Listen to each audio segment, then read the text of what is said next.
Okay, found some stuff.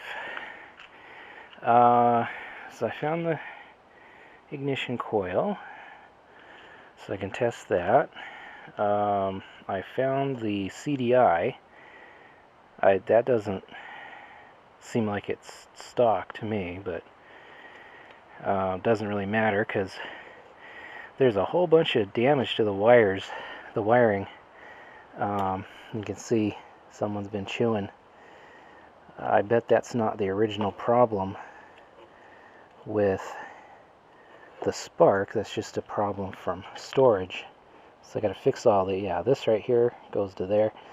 I'm supposed to test this connector on this side according to a thing, but I can't because this wire doesn't even hook up anymore. I think that is a turn signal relay. Has some damage there, and then there's a little bundle of wires that goes to some kind of a rubber box, and that's got a lot of damage. Let's see. Yeah, there's some damage down here, but actually I think the wires are okay right there. Oh, nope, there's a little bit right there. So yeah, there's a lot of wiring. It's been chewed on. Oh, getting my microphone cable tangled up. So this looks like the fuse to the battery. Here's the regulator rectifier, but I don't care about that right now.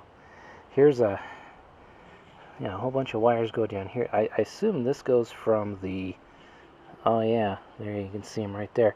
Goes from the alternator out, but then there's this wire hanging out. I don't know why that would do that, but I'll have to I don't have a wiring diagram yet, so I don't know what all the colors mean. And I don't know, I've looked around, and every wiring diagram I found that supposedly goes to this bike looks different, and I don't know which one's the right one when I Google it. And then when I go on like forums and stuff, a lot of people ask, anybody have a diagram, and people just say Google it. I'm like, well, that's no help. Sometimes Google is not your friend, man. That's why people go on forums and ask, In fact, I Googled it and I found a forum. That's what you do. Anyway. So here's something. This is some kind of a breather, maybe, but the hose doesn't go anywhere. Or it used to, and it's been chewed. Wait a minute. What's this guy? Oh, there's another hose. Oops, no, that's not. That's just a, I don't know. That's a random hose I found. Okay. So there's a clip with nothing in it. I bet you that wire, bit of wire, that chunk of wire there, is supposed to go in that clip. Oh well. Piece of wood, I think. No, plastic. Oh, it's probably off the cover. Covers are really worn out. Still don't know where this goes. It's weird. It looks like it connected to something at some point, but I don't know. I'll look under the gas tank. Maybe this is supposed to hook onto the gas tank somewhere. That looks like an overflow drain. I don't know what that is. That's a big old metal weave something. No, fabric weave, I guess. Oh, this must be how the oil gets from this thing down into the engine. Huh, that's a lot of oil. I don't get that. I don't get that. Wish I had a manual. But yeah, that's the oil fill. And you fill it by looking here.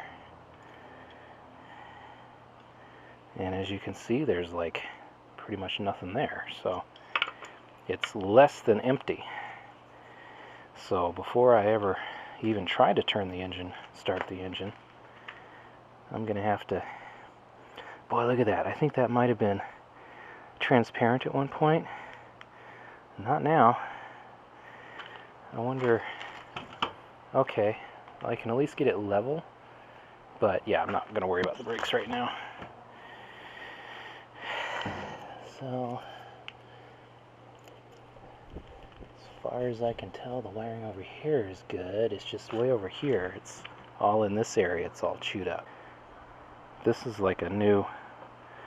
Well, I think it was put in 10 years ago as a new spark plug, and then it was never used, because you can see there's oxidation on the top here, and there's a little bit of rust down in here. Should probably squirt some oil in the cylinder, just a little bit. Okay, I did some measuring using the little Rex's Speed Shop diagnostic guy, and here's what I came up with. So the kill and ignition switch, they passed.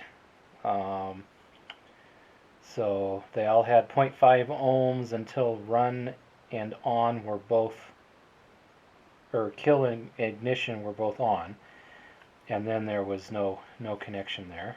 So that passed. The coil, I'm not sure what to make of it. The primary coil of the thing was 1.6 ohms, which is a little bit outside the spec. Even if you look at one of the manuals, they say it's supposed to be like 0.96 ohms plus or minus 20% or something like that. This is still outside that specification, not by much. So I'm not sure. The secondary coil was further out of spec. It shouldn't be more than 14 at the most, and it's 18.8 kilo ohms, that is. Shouldn't be more than 14 kilo ohms at the very most, and it's 18.8, so that's a little high. So I'm not sure. So the coil is a little suspect, and then those what is it? All these different connections coming off the coil, off the stator coil.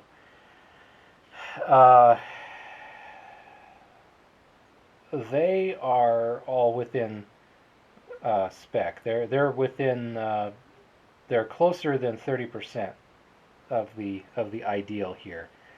So, which is fortunate, because the previous owner had the stator coil rewound. So you would think that would be good. You would hope that would be good. But I have heard stories where they've been wound incorrectly or used the wrong size wire or something, and it's all wrong. But in this case, it appears to be good, as far as I know. As far as this test is concerned, it's good. And I did it all when it was around 67, 68 degrees Fahrenheit, which is pretty close to when you're the temperature they say. And just for fun, I also measured the resistance of the spark plug. This is, this spark plug looks practically new. I mean, if you look at that in there, there's a little bit of oxidation from just sitting for 10 years, but I think this was put in 10 years ago to replace the old one when there was no spark, and the machine never sparked again, and that's when it was put away. So I don't think this was ever been in a running engine.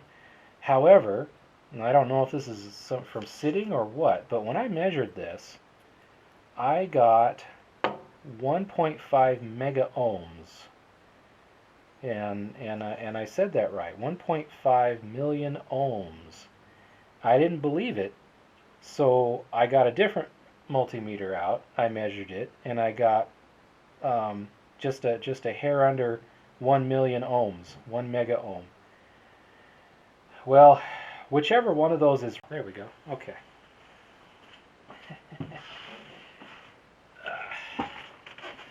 Okay, battery died. Now it's charging. Spare battery. Anyway, so what was I talking about? This guy. So whichever one's right, it's still way too high because my understanding is that spark plugs are only supposed to be 5,000 ohms at most, and that's if they have a resistor in them. And I don't know if this is the NGK BP6ES, which I've seen advertised as fitting the Yamaha, although the reference I got was that you're supposed to use a BP7ES, 7ES. I don't know, but yeah, from the reading I've done in general about spark plugs, they shouldn't be over 5,000 ohms, and this is way over that. So I don't know if this was defective right out of the box or if it became defective during storage. Seems kind of weird, but I'm going to replace this as soon as I get a paycheck. So that's where I'm at now.